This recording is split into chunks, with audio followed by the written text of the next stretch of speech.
This is Terry Perkins with Oral Reflection, IST Standards for Coaches number 1. And that standard is named Visionary Leadership. And generally, this standard is about technology coaches inspiring and participating in the development and implementation of a shared vision for the comprehensive integration of technology to promote excellence and support transformational change throughout the instructional environment. And so I've chosen 3 artifacts that meet this standard. And the first being from the course EDTH 805, from Design and Production of Instructional Materials, and the assignment was titled Video Project. So the goal of this assignment was to create a 5 to 10 minute video that represents my educational philosophy as it relates to technology. And I chose it for this standard because the goal was to inspire and participate in developing a shared vision for the comprehensive integration of technology, promoting excellence and supporting increased learning among students. And the video I created speaks of the importance of updating our teaching strategies to include technology because it helps students become more engaged in their learning and it prepares them for the real world. Before completing this assignment, I was a little intimidated with the prospect of using iMovie and capturing video. I had very little experience with either. As I read through the helpful resources and watched some instructional videos, I became more comfortable with iMovie and with using the 2 digital video cameras that I had access to. Now that the assignment is complete, I am much more confident about using iMovie and capturing video. I think I might also seek opportunities for my first graders to use iMovie and video cameras to enhance their learning. There were so many resources included in the module for this assignment that were extremely helpful in the making of the video project. I used the iMovie Apple Support website constantly as I progressed from one stage of the movie making to another. It was easy to understand the guides given and to follow the directions step by step. Before capturing video, I watched the monkeysee.com videos again and again. The ones about shooting tips, how to frame your subject, and lighting suggestions were invaluable. I learned that it's best to include 3 different shots in your video: wide, medium, and close-up. I learned about where in the frame you should place the main attraction for best results. And I learned the importance of good lighting and how to accomplish it. I tried to incorporate this new learning in the video project. I think it made for a better video than I would have otherwise made without the information. Well, I encountered a problem when I attempted to transfer the footage from the old Canon Mini DV camcorder to my Apple laptop. The cords provided with the camera did not fit in any ports on my laptop. Well, after much research online, I discovered that I needed an adapter that was FireWire in and FireWire out, which ended up being a FireWire 9 to 6 pin audio-video adapter, which needed to be connected to an Apple Thunderbolt to FireWire adapter. Well, thankfully, I had a friend who made their Thunderbolt adapter available for my use because it would have cost more than I was willing to pay to accomplish this assignment. I would still like to learn more about iMovie and all its capabilities. I'm certain because of my limited abilities and time that I only use the basic functions of the software.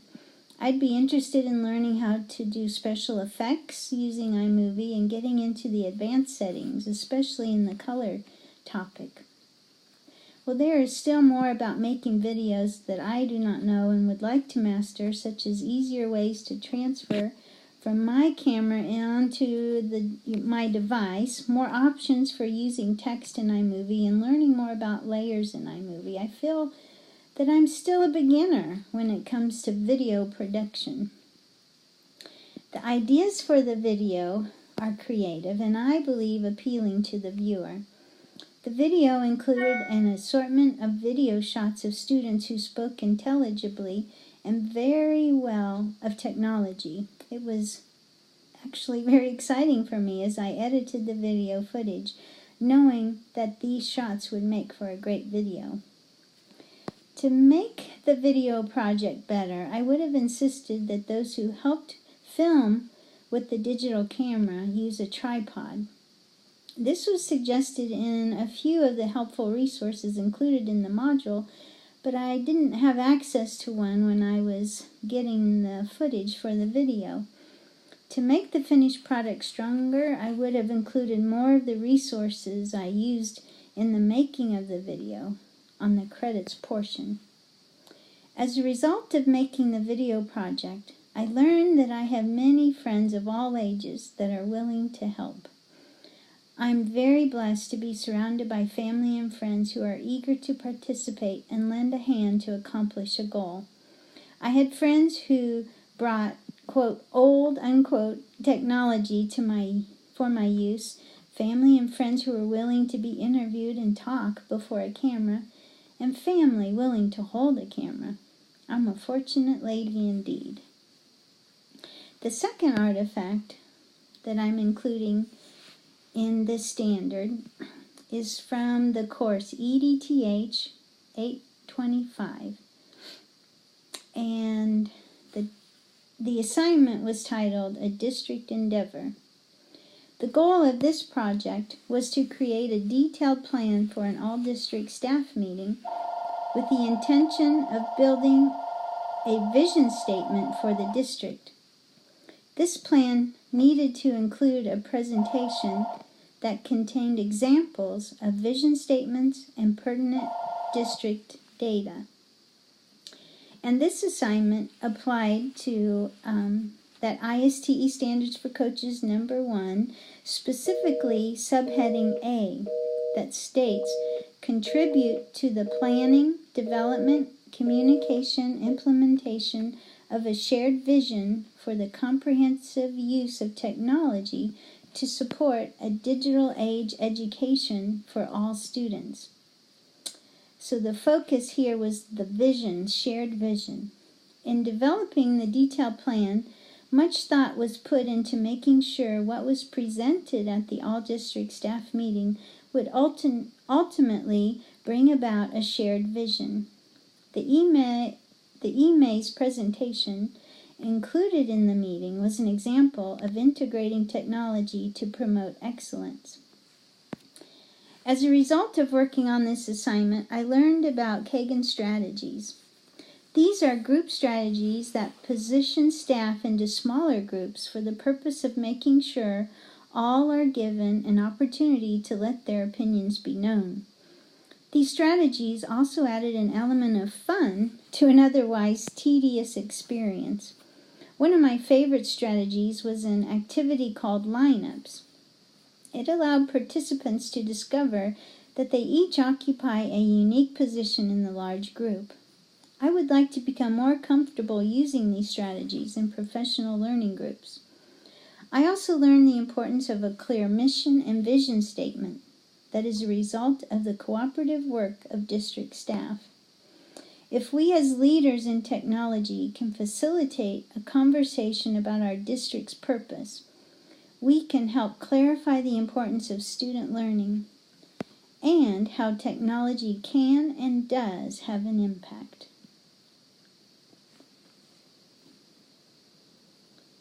The third artifact that I included in this standard, #1, Visionary Leadership, is from the course EDTH 817, and the assignment was titled District Technology plan. Technology Integration Specialist Technology Plan.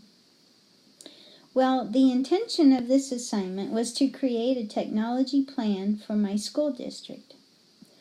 Wow, this was a huge project. This plan was designed as a formal presentation for the superintendent. It included goals based on research that would support my initiatives because I needed to communicate why these ideas would not only be great for our district, but also bring success. The plan also included how our district would meet those goals by outlining essential steps to make progress, how these steps would be accomplished, and ideas for continued support. The two other requirements for the plan were a timeline revealing what would take place when and who would be accountable to make it happen, as well as an estimate of what the cost and timing would be. This assignment met that visionary leadership standard, subheading B, which states contribute to the planning, development, communication, implementation, and evaluation of technology-infused strategic plans at the district and school levels. The main idea behind this technology plan, after evaluating that something was missing in the interaction between pedagogy, technology, and system change, was to present helpful expectations about the integration of technology into the classroom. The focus was actually on a staff development plan, because if teachers don't realize what they don't know about teaching with technology, how can they facilitate learning with technology for their students? This project was not just the development of a plan, but also how to communicate the plan to the district staff, ideas for implementing the plan, and ways to evaluate the success of the plan by way of feedback and follow-through. This project forced me to take an honest look at areas in our district's technology plan that are not being implemented.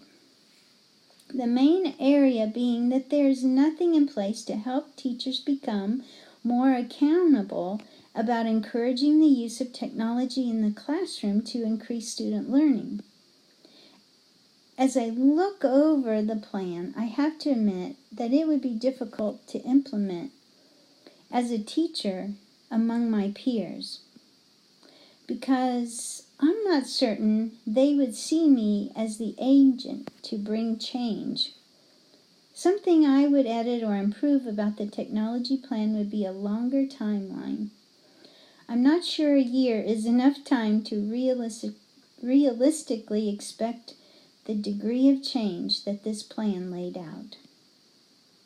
I'd also include at the end of this oral reflection that the sources for the images that I found for this reflection were found at searchcreativecommons.org, pixabay.com, and also flickr.com.